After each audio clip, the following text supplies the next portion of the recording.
नमस्कार। 2 दिन से थोड़ा बुखार था, गले में थोड़ी खराश थी। इतवार को थोड़ा बुखार होना शुरू हुआ तो सबने सुझाव दिया कि कोरोना का वक्त चल रहा है और यही सिम्टम्स होते हैं कि कोरोना का टेस्ट करा लेना चाहिए। कल सुबह कोरोना का टेस्ट हुआ था, शाम तक रिपोर्ट नेगेटिव आई। इस दौरान आप सब लोगों ने, बहुत सारे लोगों ने अपनी दुआएं भेजी, अपना आशीर्वाद भेजा और ऊपर वाले की कृपा से टेस्ट नेगेटिव आया। आप सब लोगों का बहुत बहुत तहे दिल से शुक्रिया जिन्होंने अपने शुभकामना संदेश भेजे। मैं अपने घर में, ये कमरे में अपने आप को बंद किए हुए पिछले 2 दिन से देख रहा था। मेरा शरीर तो यहाँ था लेकिन मेरा मन इसी में था कि दिल्ली में किस तरह से और क्या क्या किया जा सकता है कोरोना को कम करने के लिए, लोगों को इलाज कराने के लिए। आज दिल्ली की जो पोजीशन है, दिल्ली में 31,000 टोटल केस हो चुके हैं।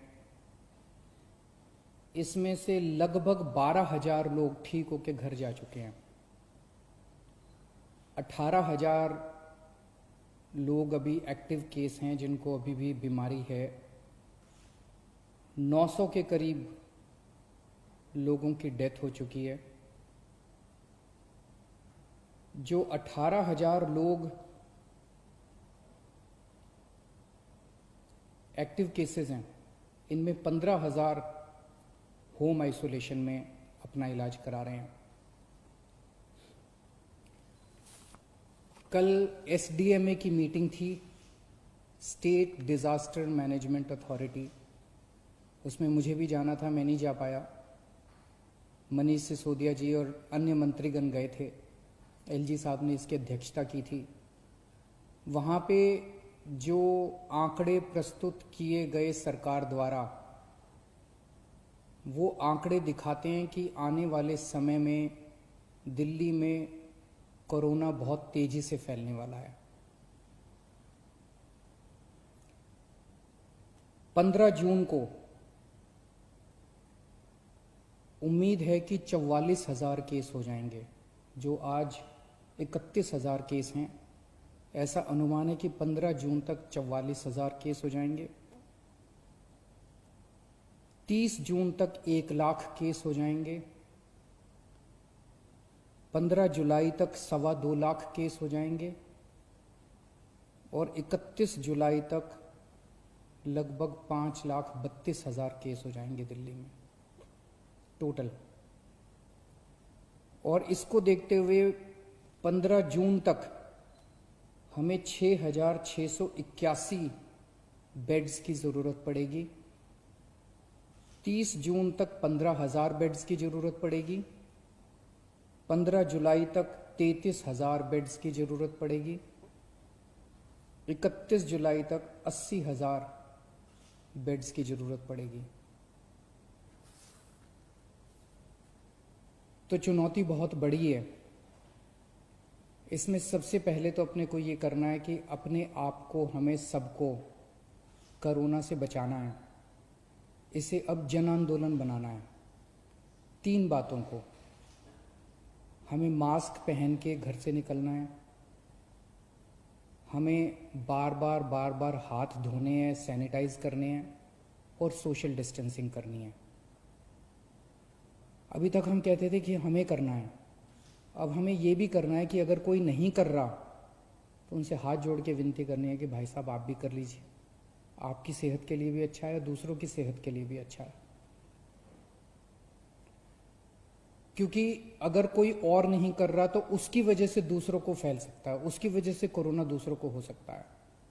तो इसे अब जन आंदोलन अपने को बनाना है, सबको खुद भी करना है और दूसरों से भी करवाना है। जैसे ऑड इवन में हमने जन आंदोलन किया था ना, ऑड इवन में हम भी करते थे और अगर कोई फॉलो नहीं कर रहा तो गाड़ी रोक के शीशा नीचे करके उसको कहते थे कि भाई साहब घर चले जाओ, आपका व्हीकल आज ऑड है या इवन है, ये ठीक नहीं है। ऐसे इसको भी अपने आप को जन आंदोलन बनाना है। अपने को, अपने स्वास्थ्य के लिए ये ज़रूरी है। जितना इसको फॉलो करेंगे उतना चांसेस कम हैं कि आपको कोरोना होगा। दिल्ली की कैबिनेट ने निर्णय लिया था कि कोरोना के दौरान दिल्ली सरकार के अस्पतालों में दिल्ली में रहने वाले लोगों का इलाज हो, क्योंकि जैसे मैंने अभी आपके सामने बताया कि आने वाले समय में बेड्स की बहुत ज़रूरत पड़ेगी। सोमवार को केंद्र सरकार ने दिल्ली की कैबिनेट के उस निर्णय को पलट दिया और केंद्र सरकार ने, एलजी साहब ने आदेश जारी किया है कि दिल्ली के हर अस्पताल में सबका इलाज किया जाएगा। मैं देख रहा था टीवी पे कुछ लोग कह रहे थे कि केंद्र सरकार दिल्ली की कैबिनेट के फैसले को पलट नहीं सकती। एलजी साहब के पास दिल्ली के फैसले को, दिल्ली में चुनी हुई सरकार है, अभी कुछ महीने पहले चुनाव हुए थे जिसमें 62 सीट आई थी।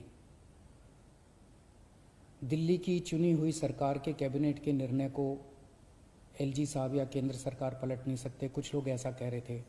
कुछ लोग कह रहे थे कि दिल्ली में खुद इतने सारे केस हो रहे हैं, दिल्ली के लोगों को खुद इतने बेड्स की ज़रूरत पड़ेगी। मेरा अब ये कहना है, केंद्र सरकार ने निर्णय ले लिया, एलजी साहब ने आदेश पारित कर दिया। ये समय असहमतियों का समय नहीं है, ये समय एक दूसरे से डिफर करने का समय नहीं है। अब जो निर्णय हो गया केंद्र सरकार का, एलजी साहब ने जो आदेश दे दिया उसको लागू किया जाएगा। एलजी साहब के आदेश को अक्षरशः लागू किया जाएगा, केंद्र सरकार के निर्णय को लागू किया जाएगा। अब इस पे कोई असहमति नहीं करनी, अब इस पे कोई वाद विवाद नहीं करना, अब इस पे कोई लड़ाई झगड़ा नहीं करना। ये सब लोग, मैं जितने सरकार के अंदर भी हैं, जितने पार्टी के लोग हैं, मैं सबको मैसेज देना चाहता हूं कि एलजी साहब के आदेश को लागू किया जाएगा, केंद्र सरकार के निर्णय को लागू किया जाएगा। चुनौती है, बहुत बड़ी चुनौती है, अभूतपूर्व चुनौती है। जैसा मैंने कहा, 15 जुलाई को दिल्ली में 33,000 बेड्स की जरूरत पड़ेगी दिल्ली वालों के लिए। 31 जुलाई को 80,000 बेड्स की जरूरत पड़ेगी। बाहर से कितने लोगों के आने की उम्मीद है? मोटे मोटे तौर पे देखें तो दिल्ली के अस्पतालों में जब कोरोना नहीं था, नॉर्मल टाइम में दिल्ली के अस्पतालों में 50% लोग दिल्ली के बाहर से आके इलाज कराते हैं। तो अगर वो अभी माना जाए तो जितने बेड्स हमें दिल्ली के लोगों के लिए चाहिए, उतने ही बेड हमें दिल्ली से बाहर से आने वाले मरीजों के लिए, हमारे भाई बहनों के लिए चाहिए होंगे। तो 15 जुलाई को दिल्ली के वालों के लिए 33,000 बेड चाहिए, तो सारे मिला के बाहर वाले भी अगर मिलाएंगे तो 65,000 बेड्स की जरूरत पड़ेगी। और 31 जुलाई को 80,000 बेड अगर दिल्ली वालों के लिए चाहिए तो लगभग 1.5 लाख टोटल बेड्स की ज़रूरत पड़ेगी। बहुत ज़्यादा बड़ी चुनौती है, आसान काम नहीं है। लेकिन इतना मैं कह सकता हूँ कि हम पूरी कोशिश करेंगे, तन मन धन जो बन सकेगा। ये हमारी जिम्मेदारी भी है और ये सेवा का काम है। मैं खुद निकलूँगा, कल से परसों से मैं खुद ज़मीन पे उतरूँगा, मैं खुद जाके स्टेडियम्स को, बैंक्वेट हॉल्स को, होटल्स को तैयार करवाएंगे। हम लोग जितना ज़्यादा से ज़्यादा हो सकेगा हम कोशिश करेंगे। मैं बस इतना कह सकता हूँ कि हमारी कोशिशों के अंदर ईमानदार कोशिश होगी और पूरी कोशिश होगी, कोई कमी नहीं होगी। लेकिन ये विपदा इतनी बड़ी है, ये मुसीबत इतनी बड़ी है, मानव जाति के इतिहास में शायद इतनी बड़ी विपदा कभी नहीं आई। हमारे काम में 100 कमियां रह सकती हैं, लेकिन हमारी नीयत में और हमारी कोशिश में आपको कमी नज़र नहीं आएगी। मैं पड़ोसी राज्यों से भी, वहाँ की सरकारों से भी निवेदन करता हूँ, अपील करता हूँ कि वहाँ समुचित व्यवस्था करें अपने अपने बेड्स के लिए और मरीजों के लिए। कर भी रहे होंगे, मैं किसी को दोष नहीं निकालना चाहता, कर भी रहे होंगे ताकि कम से कम लोगों को दिल्ली आने की ज़रूरत पड़े। इस दौरान मैं देख रहा था कि मीडिया वाले बहुत अच्छा काम कर रहे हैं। मैं मीडिया को सैल्यूट करना चाहता हूँ, मैं मीडिया को साधुवाद धन्यवाद देना चाहता हूँ।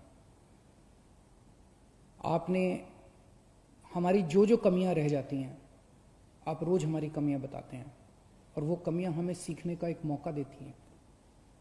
आपने हमारे ऐप में इतनी सारी कमियां बताई, उन कमियों को पिछले एक हफ्ते के अंदर हमने काफ़ी दूर किया है।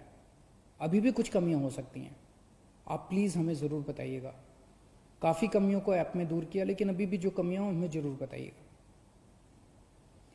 मैं देखता हूं कि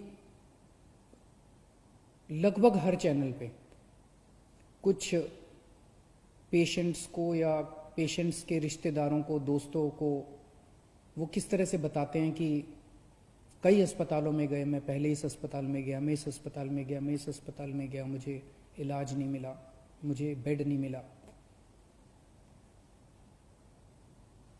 मैं सोच रहा था कि टोटल कितने 10, 12, 15 चैनल होंगे।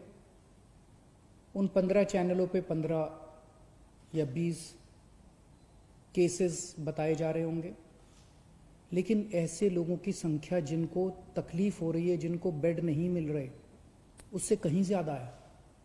केवल 15-20 लोग नहीं है जो टीवी पे आए। लेकिन मैं आपकी जानकारी के लिए बता दूं, पिछले एक हफ्ते में एग्जैक्टली 8 दिन में